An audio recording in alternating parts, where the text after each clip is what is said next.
Assalamualaikum warahmatullahi wabarakatuh. Para mahasiswa yang berbahagia, selamat bertemu kembali dengan saya Sudarja di kuliah generator uap. Mata kuliah generator uap ini merupakan mata kuliah pilihan di Prodi Teknik Mesin ya, dengan bobot 3 SKS. Nah, pada mata kuliah ini akan dipelajari mengenai klasifikasi ketel uap, termodinamika uap, pembakaran bahan bakar, economizer, superheater, perhitungan kekuatan bagian-bagian ketel uap, air umpan ketel, dan peraturan-peraturan yang terkait dengan ketel uap. Nah, pada pertemuan yang pertama ini kita mulai dengan pendahuluan ya, yang akan dibahas pada pertemuan ini meliputi pengertian atau definisi ketel uap, prinsip kerja ketel uap, dan peran ketel uap pada berbagai pembangkit listrik.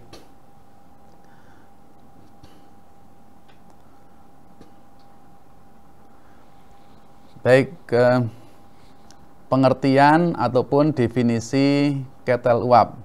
Ini ya, ketel uap atau boiler atau juga sering disebut dengan steam generator atau generator uap adalah suatu pesawat yang menggunakan kalor untuk mengubah air menjadi uap melalui proses mendidih di dalam bejana tertutup. Jadi, untuk dapat disebut atau dikatakan sebagai ketel uap, maka harus ada bejana tertutup dan ada proses perpindahan kalor. Nah, gambar di samping kanan maupun di bawah ini merupakan contoh-contoh dari ketel uap. Nah, prinsip kerjanya seperti ini.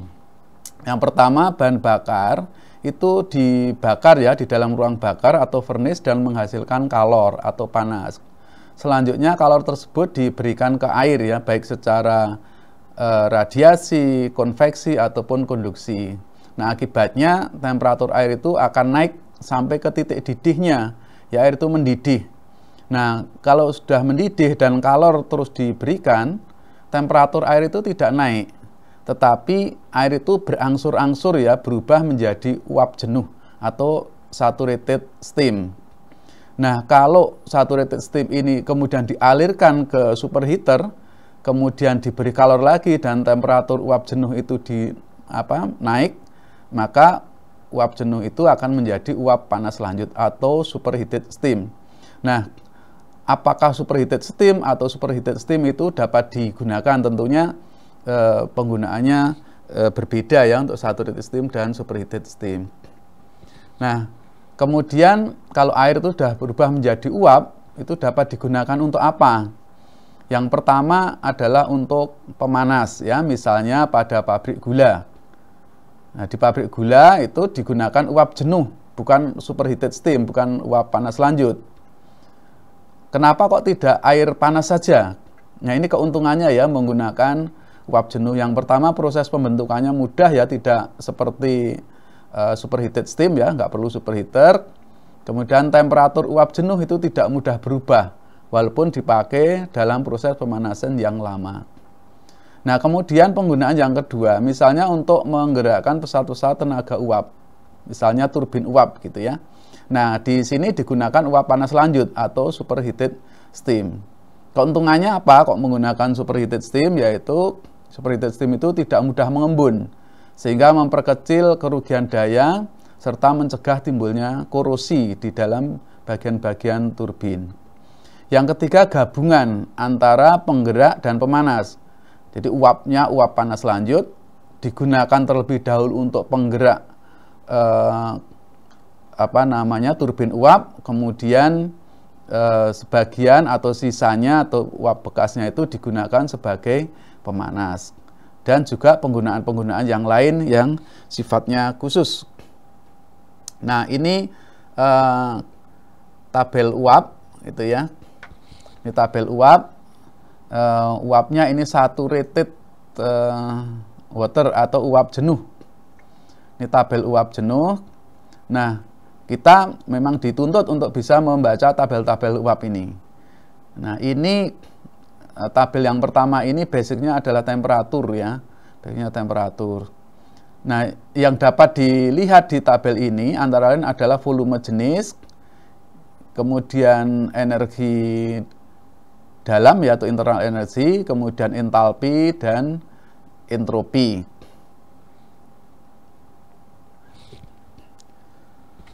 Nah, tabel uap berikutnya ini masih saturated water ya, tapi basicnya atau dasarnya adalah tekanan. Nah, di sini kita juga sama seperti tadi, kita dapat melihat volume spesifik atau volume jenis, energi dalam, entalpi, dan entropi. Nah, berikutnya ini adalah tabel uap kering atau uap panas lanjut atau superheated steam. Nah, besaran-besaran yang dapat dilihat di sini ya sama, volume jenis, internal energi, entalpi, dan entropi. Nah, untuk mendapatkan besaran-besaran tersebut dibutuhkan nilai dari tekanan dan temperatur. Ya, jadi tekanan dan temperatur untuk uap panas lanjut atau superheated steam ini independen ya, tidak saling berpasangan. Gitu. Ini tabel superheated steam lanjutannya. Kemudian berikutnya adalah peran boiler ya di dalam berbagai pembangkit listrik ya. Kita mulai dengan pembangkit listrik tenaga uap atau PLTU. Kita lihat di gambar skematik ini ya. Di air dipompa masuk ke dalam boiler yang bertekanan positif ya, bahkan tekanannya tinggi di dalam boiler ini. Nah, di dalam boiler ini air dipanaskan sampai mendidih, berubah menjadi uap jenuh, kemudian dipanaskan lagi di superheater menjadi uap panas lanjut atau superheated steam. Kemudian uap panas lanjut itu digunakan untuk memutar sudu-sudu turbin uap di sini yang menghasilkan putaran poros turbin. Nah, putaran poros turbin ini memutarkan poros generator listrik ya dan menghasilkan listrik.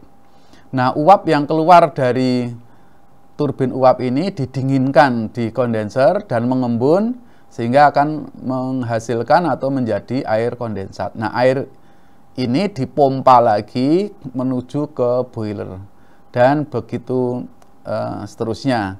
Ya, kemudian di sebelah kanan ini dapat kita lihat ya TS diagramnya. Nah, berikutnya di dalam pembangkit listrik tenaga nuklir atau PLTN. Nah, kalor yang didapatkan dari reaksi atom uranium ya di dalam reaktor ini yang menghasilkan kalor ya, tentunya di sini kalor ini digunakan untuk memanaskan fluida nuklir. Nah, fluida nuklir ini kemudian mentransfer kalor ke air yang ada di steam generator atau di ketel uap ini, dan ketel uap ini akan menghasilkan uap panas lanjut yang kemudian digunakan untuk memutar turbin uap. Nah, uap bekasnya ini didinginkan di kondenser kemudian dipompa lagi ya, ini membentuk satu loop gitu ya. Nah, kemudian kondenser ini didinginkan dengan air yang dingin. Nah, putaran poros turbin ini dikopel atau dihubungkan dengan generator listrik yang menghasilkan listrik. Nah, kemudian ada lagi yang namanya PLTGU, pembangkit listrik tenaga gas dan uap.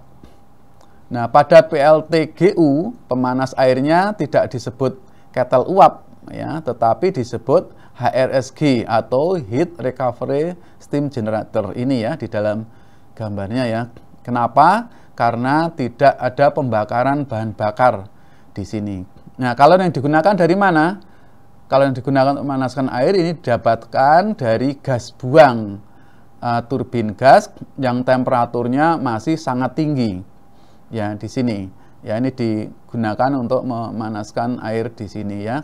Kemudian di sini karena ada bermacam-macam ya, ada economizer, ada evaporator, ada superheater, sehingga HRSG ini menghasilkan uap panas lanjut. Kemudian ini digunakan untuk memutarkan turbin, putaran poros turbin dihubungkan dengan generator dan menghasilkan listrik ya.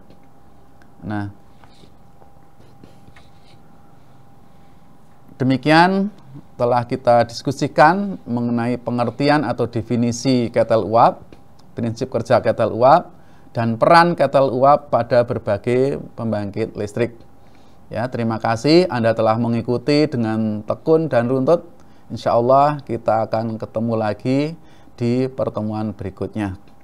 Assalamualaikum warahmatullahi wabarakatuh.